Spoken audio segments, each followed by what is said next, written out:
জাপানের সাথে আজকের ম্যাচ যদি হেরে যায়, হয়তোবা আজকেই নেইমারের শেষ খেলা। আর হয়তো তিনি ফুটবল খেলবেন না, অপশন নিয়ে নেবেন।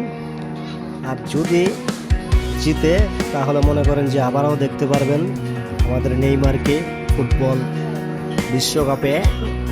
চলেন দেখি কি করা যায়। স্টার্ট, শুরু।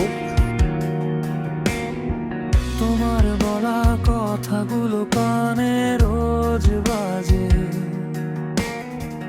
মন বসে না আর কোনো চেনা কাজে। অভিমানী মেঘ হয়ে জমে আছো চোখে, কি করে বোঝাই এই